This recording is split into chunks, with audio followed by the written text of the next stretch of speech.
During the early 80s, there was a defense whose name fit, both literally and figuratively, the Killer Bees. One of the local media pundits here realized that a good number of players on our team, their last names began with B. Doug Betters, Bo Camper, Baumhauer, Brzezinski, Blackwood Brothers, Glenn and Lyle, Brown, Brophy, Charlie Bowser. There were a lot of bees on that team. Killer Bees. A perfect name for them. We swarm a lot. They flew around. They were all over the field. They hit people. There was actually a time in the last 2 decades when it was the Miami defense that made all the highlights. A unit made up of interchangeable parts in which any of the 11 men could effectively rush the passer on any given play. By 1982, the Killer Bees were the top-ranked defense in the NFL, and their sting could be felt both on and off the field. Dolphins are number 1! We got defense! I can recall being out on the practice field dressed in bee costumes and doing a poster. They're all dressed up in the bee outfits or whatever, which I thought was pretty cool. Every now and then I see one of those posters and I kind of cringe at the thought of doing the thing. I think they loved it. As a matter of fact, I think they had part of making it up. A killer bee, a killer bee, a killer bee, a killer bee. Whether it was selling merchandise, cutting a record, or swarming on the gridiron, the Killer Bees stuck together, rendering the phrase team defense more than just a cliche. There's nothing that I'd rather be than be a killer bee.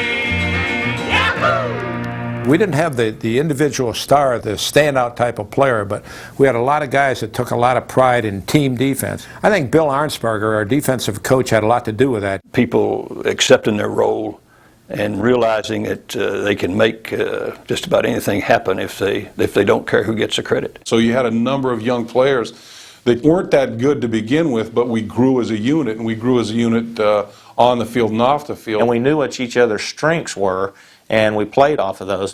Those strengths were twofold: an on-the-field effort that was truly 100%, and a complete knowledge and understanding of the game and of each other, which transformed a unit lacking remarkable talent into the league's best.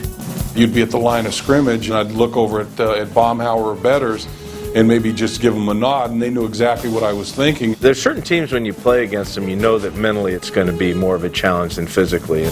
And with Miami, it was always that way. They seem to be right there in the huddle with you sometimes and able to read your mind. The crowning achievement came in the '82 AFC Championship, where on a rain-soaked field, the Killer Bees grounded their arch-rival Jets, holding them to just 139 yards in a 14-0 washout.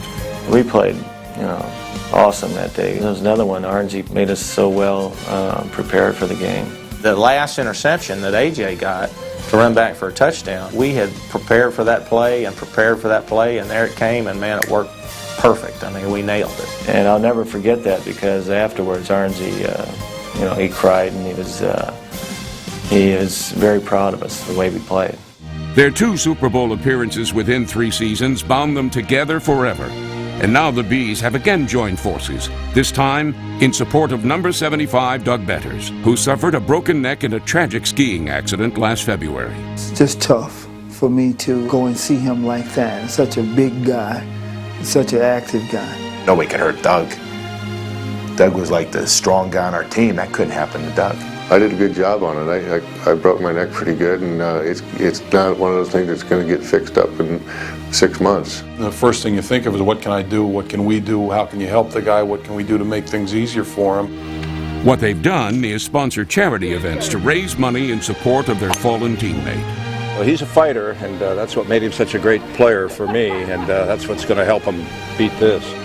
Doug will be okay. I'm very excited about the way that this team has rallied around him. It was sad to see him come back in that way, but it's also grateful to see everybody come back and support one of ours. You know they're always there for you, and that's the nice part. I appreciate all the help that the Dolphins have done, and we're going to get through this thing. I'm going to walk again someday.